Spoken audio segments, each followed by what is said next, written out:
बस बजना चाहिए गाना।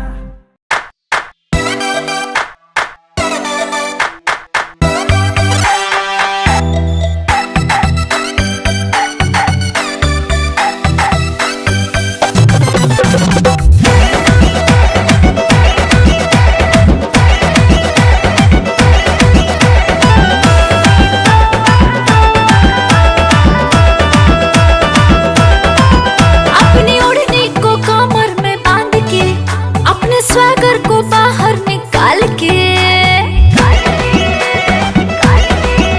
अपनी ओढ़नी को कमर में बांध के अपने स्वैगर को बाहर निकाल के घर से भाग के हम सब सारे जश्न मनाएंगे।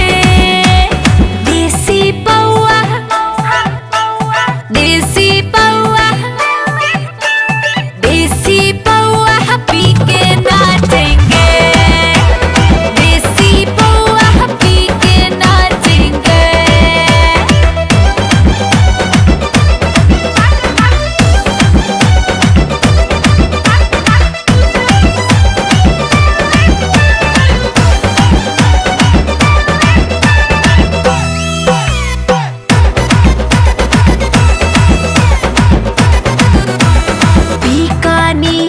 करेंगे हम तो जुगाड़ लगा कर।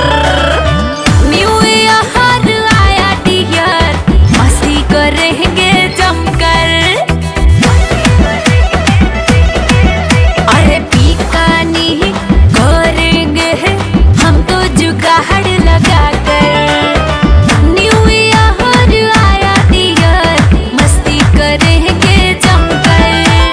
पी के भड़की गाँव की लड़की आग लगाएंगे।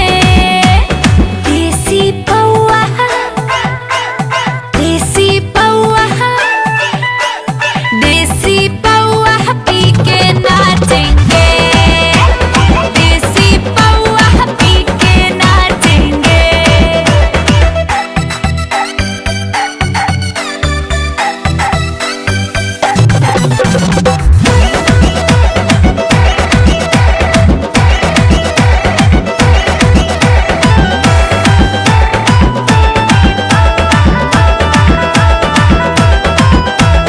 मम्मी पापा सबकी है सोच सठियाई।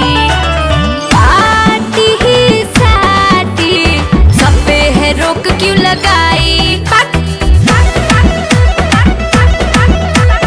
मम्मी पापा सबकी है सोच सठियाई।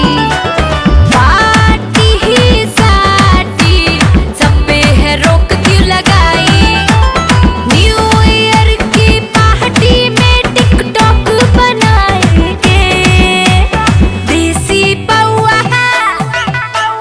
देसी पौआ देसी